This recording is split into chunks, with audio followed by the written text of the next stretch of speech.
I'm really excited to be introducing Karen Rosales, CEO of Arlington Community Federal Credit Union. You may think that there's nothing to add to this conversation after that last panel, but you haven't heard Karen yet.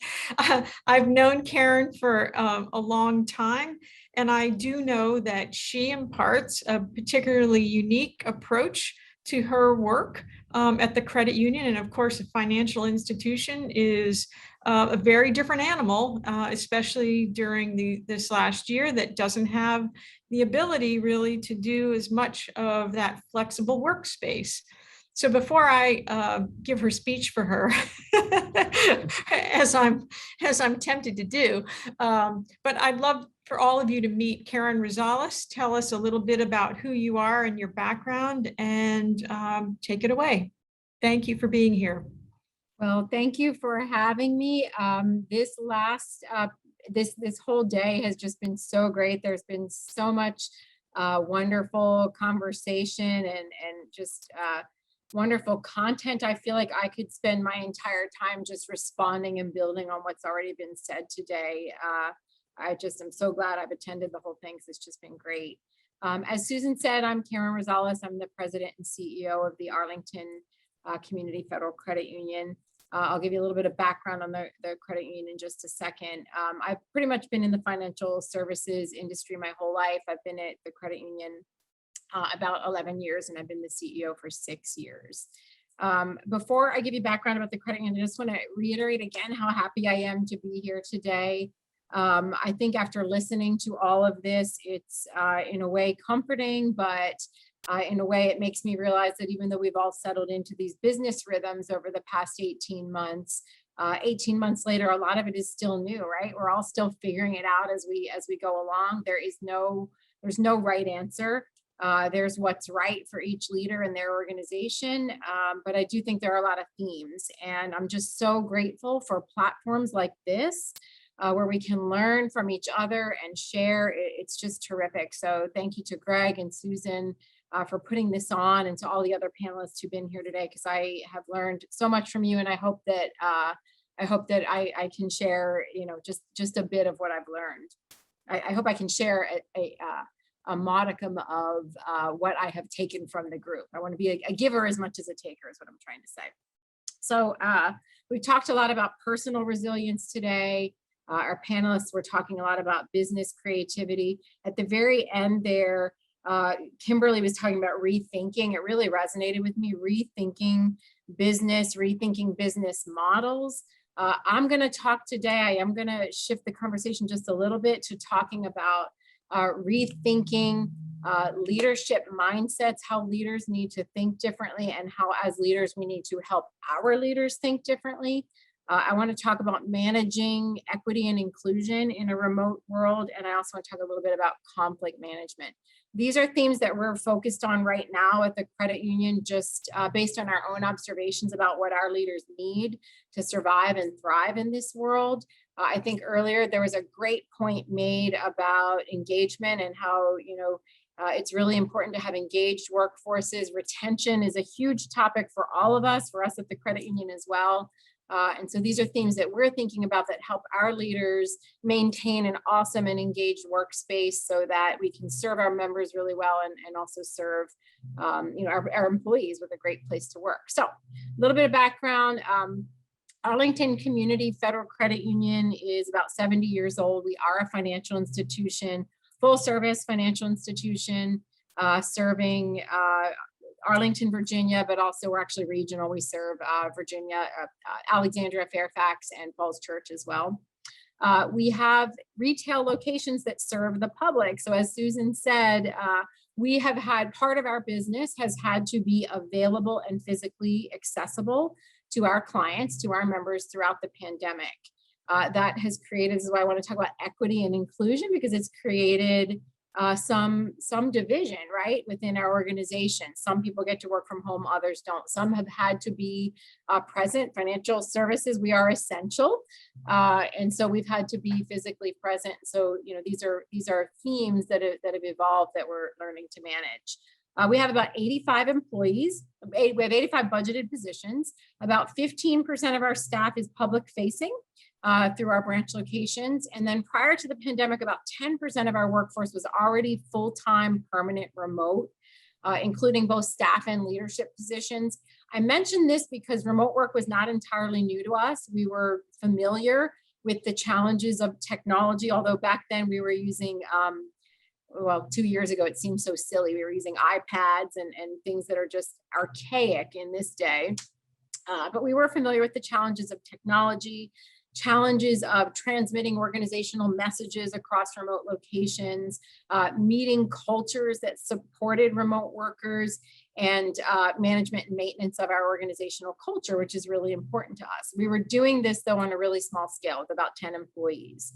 During the pandemic, of course, like all of you, we rapidly shifted, and more than 80% of our staff was full-time remote and had been up until Labor Day. The pendulum's now swinging back a little bit. We're shifting to a new work model. It is a hybrid model. The front-facing staff is still front-facing. The full-time remote teams are still full-time remote, but everybody else is operating in a hybrid model. I don't think we will ever go back to full-time in office for all employees. I think the toothpaste is out of the tube. You can't squish it back in there. Workers like to be remote. They have shown that they can be remote effectively, and I don't think that's going away. I think many of us think certain things are missing, though, and that we have to figure out how to build great hybrid work cultures. I think Paul made the comment earlier that the organizations that had really strong cultures prior to the pandemic did well. This is really well documented if you read business case studies, and those that already had challenging environments, it was exacerbated. I think our organization, we had a really strong culture. We did well when we pivoted into the remote world.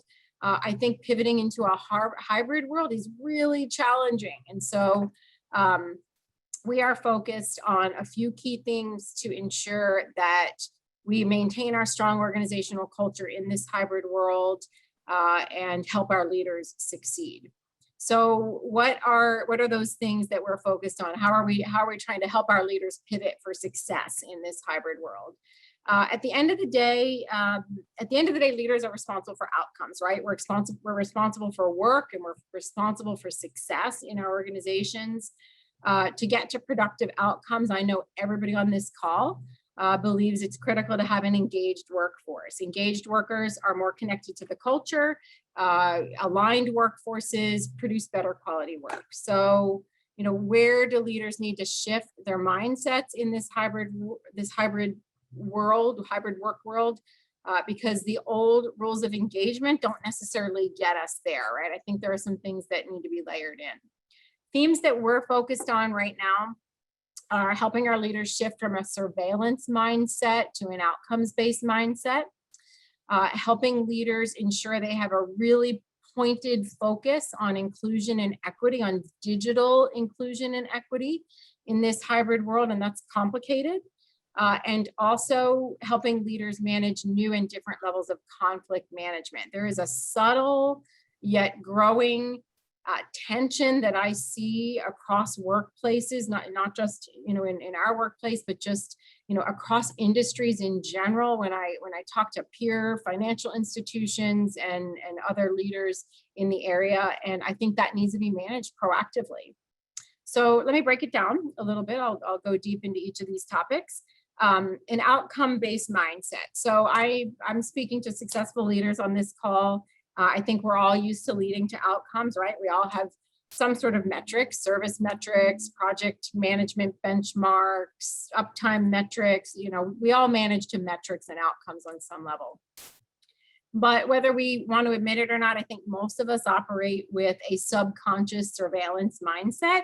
It may not be as obvious as the old, management by walking around from the 1960s, but the ability to drop in or drop by someone's office, that organic hallway collision, the ability to see and hear people working around you, even though you don't really know what they're working on, it's comforting, right? Like you know that people are working.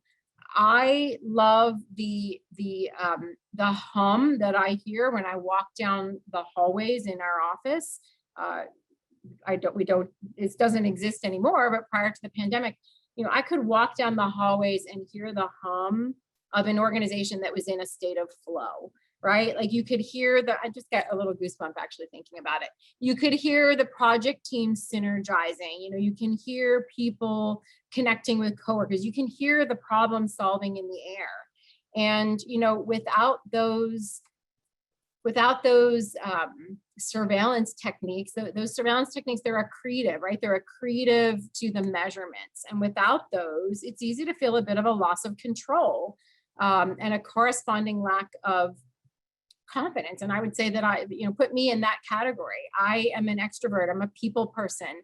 I like to view and see and touch my organization. And without the ability to sort of pulse check, I felt like my footing was a little unsteady for a while. But and the fact of the matter is our leaders, they rose to the challenge, right? They performed beautifully without executive hovering, without leadership hovering. Our staff did amazing. But at the end of the day, us leaders, we are ultimately responsible. And so there is a balance in giving leaders what they need, or helping leaders get what they need, while still offering the workers the autonomy that they now want and have shown that they deserve. So some thoughts on overcoming this. And, again, I'm sharing what I know, and because it's what I've seen at my organization. I don't, for a minute think that, my thoughts work everywhere, but, I hope you can take some nuggets, at least from some of the experiences we've had. Last year, we really took a systematic approach to measuring the pulse of our staff on a very regular basis. We went to a web-based system for check-ins. And again, we have 85 employees.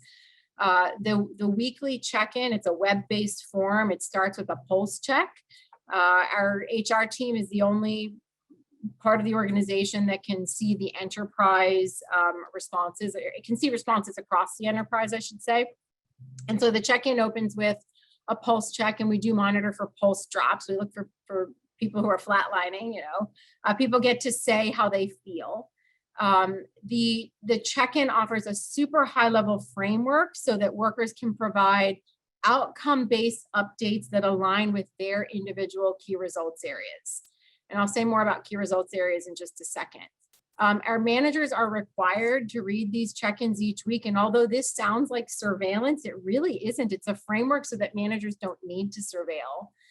The managers are required to read the check-ins each week and provide feedback digitally in the platform. It's very social. There are, thumbs up and high fives and stuff like that. They're required to acknowledge and follow up, particularly if, the pulse of an employee is off somewhere. It's really quick. It takes less than 15 minutes to complete and probably takes a leader 7 minutes to read and respond. We also incorporate rotating questions that touch on key organizational tenets. So every 1 week, every month, there is a culture question. There's a strategic alignment question. There's a productivity question. And then 1 week, every month, employees get to tell us. They get to tell me as the CEO. They get to tell their leaders. What are their recommendations? How can we help them survive better in this world? What can we as an organization do better to communicate, to make you feel included and connected?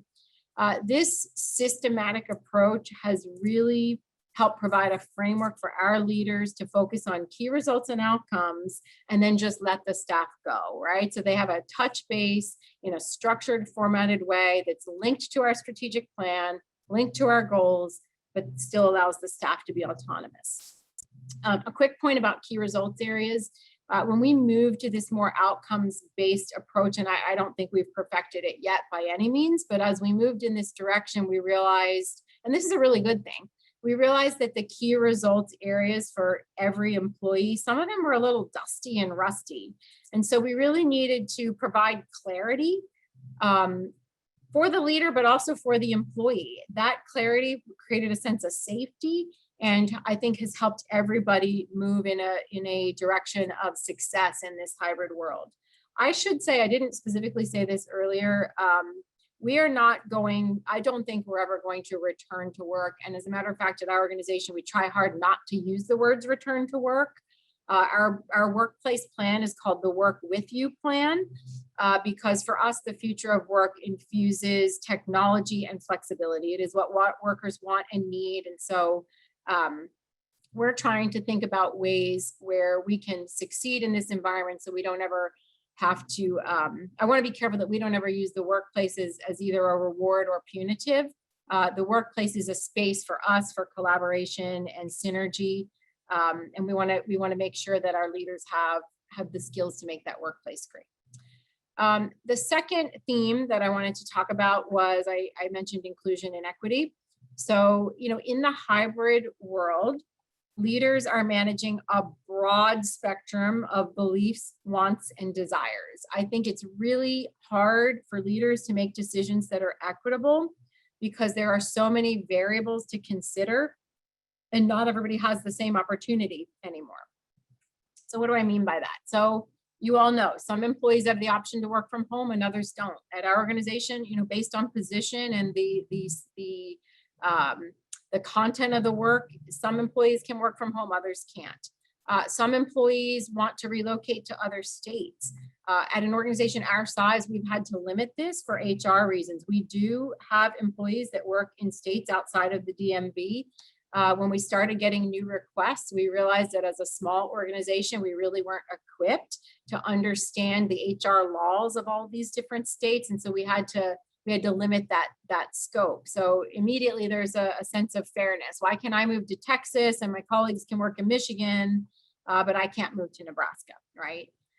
We learned prior to the pandemic that the remote workforce misses out on a lot when there are people in the building. So they're missing out on the organic hallway collisions. They're missing out on the pre and post meeting chatter. They're missing out on the little sidebar comments that they can't hear inside a meeting. And a hybrid, well, I already said that, missing out on the sidebar comments. I think our new employees are not feeling the connection to the workplace or the culture in the same way that the existing employees do. So that creates, a disparity.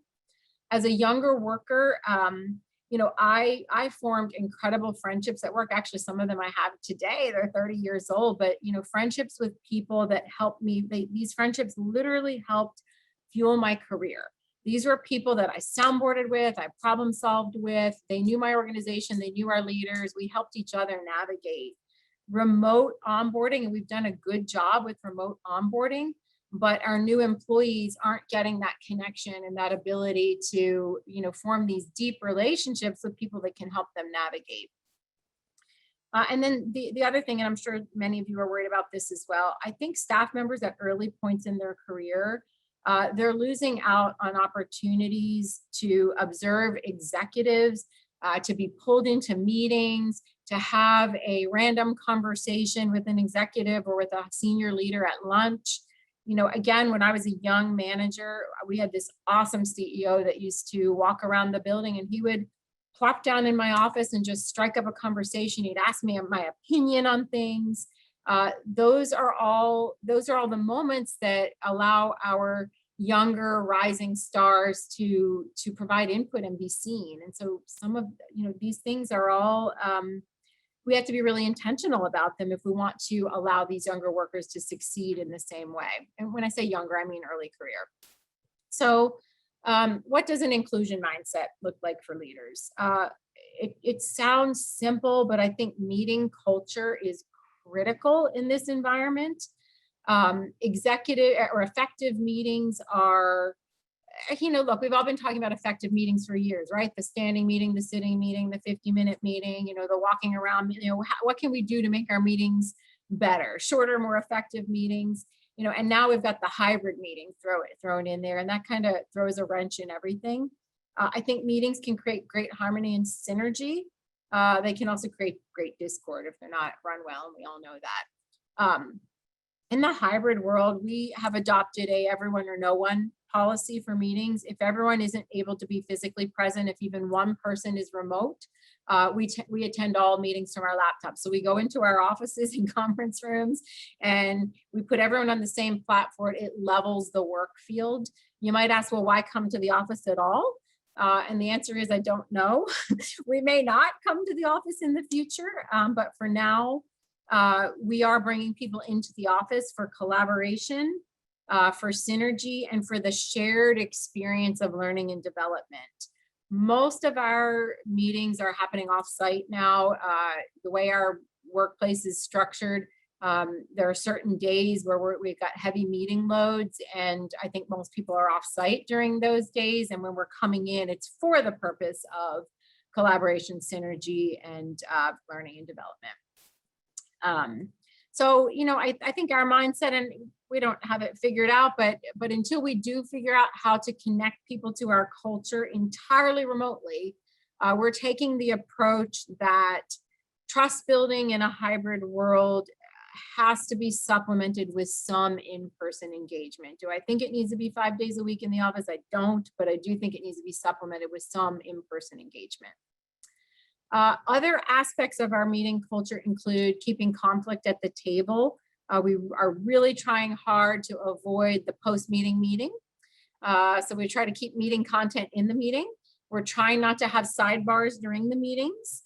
And we've documented all of this in what we call our culture code map. So our culture code map outlines our core values, but also outlines 7 rules of engagement for our organization that talk about how we treat each other and how we intend to run our meetings.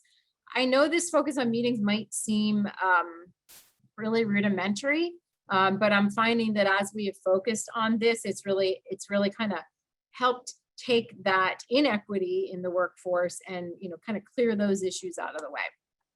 The other thing that I think is really important and we lean on heavily are engagement surveys. As a leader, engagement surveys give me a pulse on where I need to be present. I sometimes don't realize where I'm not present or where I'm not communicating well. I think our leaders sometimes don't realize where they maybe aren't present or their messages aren't getting out clearly. We do these engagement surveys once a year in some form, and we actually just finished one about a week ago, and they're really beneficial. There are a lot of organizations that provide really cost-effective, inexpensive solutions to engagement surveys, and I just can't say enough about how when used properly, how valuable they can be in your workspace. And then the Karen, last thing I'm gonna tell you, I'm gonna. Am I out of time? No, you know, you have so many wonderful, I think we should just do a Karen event, but I want to hear everything that you have to say, and I have to be mindful of our next panel. So okay, I want you to just give us, you know, your grand finale. okay. And I appreciate you letting me step in. Thank you. Sure. Okay, so the last 2 little things I wanted to talk about is, and I will take 2 minutes on this, Susan, is number 1, managing tension in the workplace. I think there's more tension in the workplace than ever before. There are, you know, a wide variety of comfort levels around the office environment, even amongst a vaccinated staff, the office environment, vaccination, social distancing. People are dealing with a lot personally. We talked about that earlier. I think a lot of people are using the workplace as a way to get around some of their life tensions, but they still bring it to work. And so one of the things we're looking at is more conflict management training and bias training for our staff members. You know, we haven't seen, you know, violence in the workplace like people are seeing in the airline and restaurant industries, but I do think that managing those things and having really strong rewards and recognition programs within your organization just help people feel connected and appreciated. The very last thing I just want to touch on is I think that as leaders, we sometimes feel that we can't or shouldn't take care of ourselves. And I think it's really important that leaders are modeling self-care. You know, people like me that were born in the 60s, we didn't focus on mental health and self-care, and therapy was something that was, you know, weird. I think modeling self-care, taking time taking breaks, leaving early to walk the dog or go on a bike ride or whatever that is really important. And I think leaders need to model this because it's critical for our future workforces. If we want our future workforces to be healthy and vibrant, we need to model behavior that allows them to take care of themselves and have great work-life balance as well. So, all right, I will just stop there. And on that note, yes, that was perfectly well said. You just covered so many things, and I thank you heartily for jumping in to give us that incredible overview and about your unique leadership role.